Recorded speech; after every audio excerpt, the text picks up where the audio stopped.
kalau yang sedang saya jalani saat ini ikut studi independen bersertifikat. Nah, jadi untuk saat ini yang sedang saya tekuni saat ini itu yaitu program studi independen itu. Untuk studi independen berarti Mas Petrus itu mengambil yang selinear itu ya, linear dengan apa jurusan Mas Petrus? Kebetulan saya mengambil yang linear, jadi saya saat ini itu mengambil studi independen di SEAL, posisinya itu transformasi digital of government. Jadi itu menjelaskan belajar bagaimana mengubah pemerintah ini menjadi pemerintah yang digital. Oke, nah misal kalau kita ngambilnya nggak linear untuk studi independen, misal karena saya anak FEB, saya ngambil tentang sastra gitu, itu mungkin apa enggak Mas? Kalau dilihat dari petunjuk dari pusat sebenarnya itu boleh-boleh saja ya, karena kan namanya kampus merdeka itu nggak harus kita mengambil sesuatu yang linear dengan jurusan kita. Jadi konsepnya Menteri Nadiem Makarim itu dia membebaskan gitu, jurusan apapun dia bisa meng-apply posisi manapun ya, karena namanya aja kampus merdeka bebas untuk memilih gitu kan. Nah, hanya saja yang menjadi pertimbangan sekarang untuk masalah konversi, karena setiap prodi itu punya kebijakan masing-masing. Ada yang mengharuskan mahasiswanya itu magang atau mengambil kampus merdeka harus linear dengan jurusan. Ada juga yang membebaskan mahasiswanya. Itu semua tergantung pada prodi. Nah, seharusnya itu diperbolehkan kalau mengacu kepada peraturan pusat seperti itu. Oke, jadi kadang-kala itu kayak pusat terbentur dengan peraturan dari prodi sendiri ya, yang supaya bisa dikonversikan gitu. Ya, betul, seperti itu. Nah, untuk yang magang di perusahaan itu sendiri, itu mungkin bisa diceritakan singkat gitu, Mas? Ya, kalau magang itu ya di semesternya saya kebetulan magangnya itu ya sebagai Smart City Analyst di City Asia Internasional. Nah, karena kebetulan saya memang magang di tempat yang linear dengan jurusan saya gitu ya. Ya memang benar-benar nampak sih manfaat yang dapat kita ambil dari kegiatan kampus mereka itu. Yang mana selama ini kan hanya paham teori gitu kan, tanpa ada praktek. Nah, begitu masuk dunia kerja itu, nah itu baru sadar ternyata banyak hal yang perlu dipersiapkan sejak mahasiswa ini untuk dapat bersaing di dunia kerja. Karena skill yang kita dapatkan di kampus itu yaitu hampir tidak bisa diterapkan sepenuhnya ya di dunia kerja, karena di dunia kerja itu mengharuskan ada skill-skill yang lebih daripada yang kita pelajari di kampus, seperti itu. Oke, nah konsepnya yang magang di perusahaan itu sama kayak yang studi independen nggak? Misal harus linear atau kalau dari pusatnya itu bebas, tapi nggak tahu kalau di prodi atau bagaimana? Sebenarnya kalau misalnya studi independen, magang, kampus mengajar, pertukaran pelajar, semuanya itu sebenarnya sudah dibebaskan ya.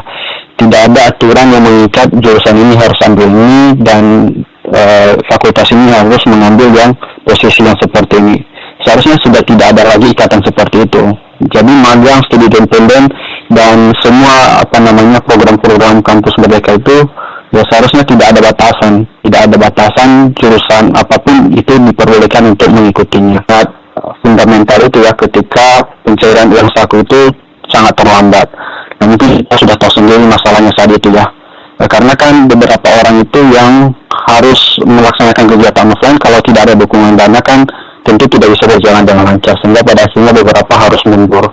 Nah, itu yang menurut saya ya belum begitu matang. Tetapi di BCDA ini saya lihat juga sudah mulai ada perbaikan seperti itu.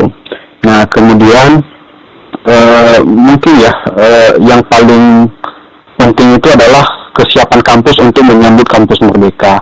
Nah, banyak kampus di Indonesia ini, bukan hanya di tempat kita ya, juga di kampus-kampus lain saya bercerita dengan teman-teman yang lain belum siap ya untuk menyambut program kampus mereka ini. Nah, karena kalau kita bicara kampus mereka ini kan pasti ada penyesuaian kurikulum. Nah, beberapa kampus tidak bisa mengikuti tidak bisa melakukan perubahan kurikulum, ada juga yang tetap mempertahankan konsep yang dimiliki oleh kampus dan tidak mengikuti aturan dari pusat. Itu semua adalah ya bagian dari kelemahan-kelemahan yang membuat mahasiswa itu sulit untuk mengikuti kampus merdeka. Ada beberapa teman-teman ya yang pada akhirnya mengundurkan diri karena melihat bahwa dia tidak bisa melakukan konversi. Nah, sementara dari pusat sendiri sudah memberi arahan bahwa ya mahasiswa itu bebas untuk memilih sekalipun tidak linear. Nah, ini terjadi pertabrakan ya antara aturan kampus dengan aturan pusat. Pusat membolehkan sementara kampus tidak membolehkan. Nah, sehingga pada akhirnya banyak mahasiswa terkendala akan hal itu. Dan pada akhirnya terkadang mereka melakukan pengunduran diri ya, karena kurangnya dukungan seperti itu dari kampus. Seperti itu. Nah, kalau yang untuk kan nggak semua kan gimana kan, kalau syarat untuk bisa dikonversi itu kan harus linear kan, kalau menurut pihak kampus kan seperti itu. Nah, bagaimana kalau kita yang MBKM itu ngambil yang misal kewirausahaan, sementara kita katakanlah dari sosiologi atau sastra gitu, itu kan melenceng gitu. Apa akan tetap di ACC oleh pihak kampus? Ya, untuk saat ini ya ada beberapa kampus yang mengizinkan, ada juga yang tidak. Tapi kalau di kampus kita sendiri kan, kampus Universitas Airlangga, ada beberapa yang membolehkan, ada juga yang tidak. Tergantung pada prodi masing-masing. Tapi sampai saat ini yang saya tahu banyak prodi yang memang sedikit membatasi. Karena mengapa? Karena mereka memang memiliki ini ya, target seorang mahasiswa lulusan mereka itu punya skill seperti apa. Nah, contohnya kalau misalnya seorang jurusan ini yang tidak output yang diharapkan itu tidak untuk memiliki skill mengajar, tapi pada akhirnya dia mengambil kampus mengajar, nah pada akhirnya itu tidak diizinkan karena memang lulusan yang diharapkan di prodi itu tidak mengarahkan mahasiswanya menjadi seorang pengajar. Nah, menurut saya juga di sini ya perlu ada pemahaman seorang mahasiswa. Nah, mengapa saya katakan seperti itu? Ya, seorang mahasiswa itu harus bisa melihat masa depannya itu mau dikemanakan. Nah, jadi sebenarnya program kampus merdeka ini bukan sembarangan untuk memilih saja. Seorang mahasiswa juga perlu mempertimbangkan dia mengikuti program ini, dia sedang mempersiapkan yang seperti apa, dia mempersiapkan karirnya yang seperti apa, skill apa yang bisa dia kembangkan dengan mengikuti program itu. Nah, seperti itu. Oke, Mas, ini terakhir ya penutupan. Mungkin Mas Petrus bisa menyebutkan alasan kenapa kita harus mengikuti MBKM ini. Ya, kalau kita lihat ya dari beberapa penelitian terakhir ini, bahwasannya nilai IPK itu berada di posisi ke-17 yang dibutuhkan oleh dunia kerja. Tapi apa yang paling dibutuhkan itu ya seperti yang nomor satu itu adalah komunikasi, kejujuran dan lain sebagainya. Juga bekerja sama di dalam grup. Nah, itu semua kan dalam prakteknya sulit ya kalau kita hanya mengandalkan pihak kampus. Sementara kan pada akhirnya kita ini akan memasuki dunia kerja. Ibaratnya kita belajar di kampus tapi nanti outputnya kita bekerja di dunia profesional. Jadi kan seakan-akan ada dia di antara dunia kampus dengan dunia pekerjaan, dunia profesional. Nah, kenapa kita penting mengikuti kegiatan magang merdeka ini? Yaitu untuk mengisi job yang ada itu. Nah, sehingga kita sejak mahasiswa ini sudah punya skill gitu. Oh, ternyata dunia kerja ini seperti ini, dan untuk saat ini sebagai mahasiswa apa yang harus saya persiapkan sebelum saya memasuki dunia kerja. Nah, sehingga seorang mahasiswa itu dia sudah tahu gambaran dia mau kerja seperti apa dan skill apa yang harus dipersiapkan dengan baik saat ini. Nah, selama ini kan sebelum ada kampus merdeka belum tahu ya dunia kerja itu seperti apa sih, sehingga kita juga mahasiswa belum tahu kita harus mengembangkan skill seperti apa dan lain sebagainya. Nah, itu sih pentingnya kita itu mengikuti kampus merdeka ya, terlebih bagi orang yang mau pada akhirnya terjun ke dunia profesional. LPM Maguswa.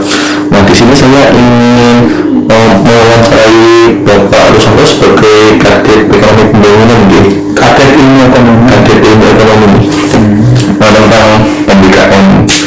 Nah, mungkin bisa Bapak jelaskan sekilas tentang MBKM gitu, Pak? Oke, terima kasih Mas Eko. Jadi MBKM ini kan program dari Kementerian Riset ya. Ada banyak aktivitas yang terkait mahasiswa mengambil kuliah di luar prodi, ya 20 SKS di luar prodi, di dalam satu prodi. Ada juga mahasiswa mengambil 40 SKS atau 20 SKS di luar perguruan tinggi di yang bersangkutan gitu ya. Nah, di luar program studi yang bersangkutan itu di luar program tinggi di luar program tinggi di luar bersangkutan itu bisa program tinggi dalam negeri, bisa juga program tinggi di luar negeri. Jadi konteksnya bisa dua. Jadi intinya menghabiskan 40 SKS gitu ya di luar program studi. Kemudian MPKM ini juga bisa dalam bentuk kegiatan yang lain ya, misalnya dalam bentuk studi independen, dalam bentuk magang, dalam bentuk KKN tematik ya, atau kampus mengajar gitu. Bisa juga dalam tugas-tugas sosial kemanusiaan, itu juga bisa di cover di dalam MPKM ya. Jadi MPKM ini kegiatannya bisa sangat luas ya, termasuk juga wirausaha ya, itu juga bisa termasuk dalam kegiatan yang ada di MPKM itu. Nah, ya saya pikir terkait dengan MPKM itu ya. Nah mungkin kan 40 SKS ya Pak, 20 SKS di prodi dan juga 20 SKS di luar prodi. Nah itu dilakukan di luar perguruan tinggi. Oh, di luar perguruan tinggi, maksudnya begitu ya? Kalau kita ya di luar ya. Nah itu kalau seumpama tabrakan dengan yang di UNAI sendiri itu bagaimana? Apakah di tabrakan gimana? Kayak misal jadwalnya tabrakan gitu. Ini memang sebenarnya di luar, tapi kita mengambilnya di luar. Jadi kalau memang jadi gini, di luar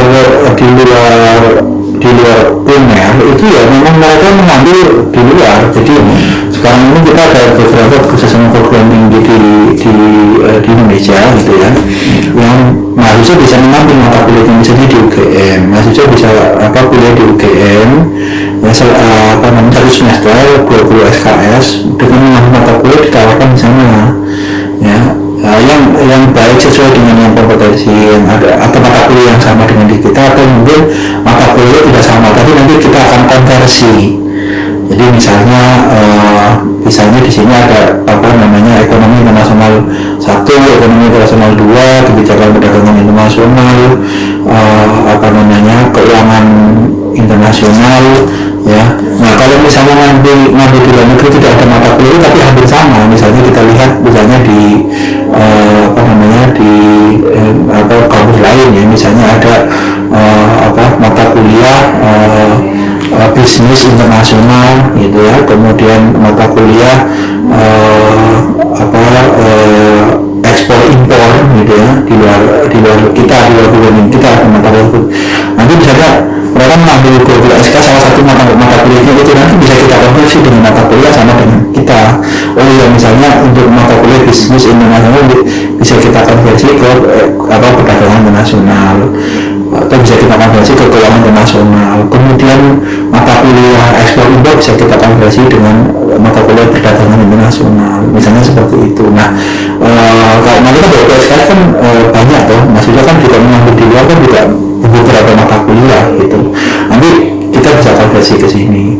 Itu kalau study exchange, atau misalnya mahasiswa bisa juga mengambil magang. Ya, magang dari dia misalnya magang di suatu perusahaan di luar kita, ya dia memang magang di sana selama 1 semester, nanti magangnya bisa kita konversi. Atau misalnya BI itu juga membuat kurikulum sendiri bagi mahasiswa yang mau ambil magang di BI, itu ada mata kuliahnya, mata kuliahnya ini. Nah nanti bisa kita konversi ke kita, kira-kira mata kuliah ini nanti sama dengan kita atau kompetensinya hampir sama dengan kita, itu yang mana, nanti bisa kita sesuaikan SKS-nya gitu. Oh ya, kemarin saya sempat baca sekilas ya. Nah itu salah satu polemik MPKM itu adalah gagal konversi gitu.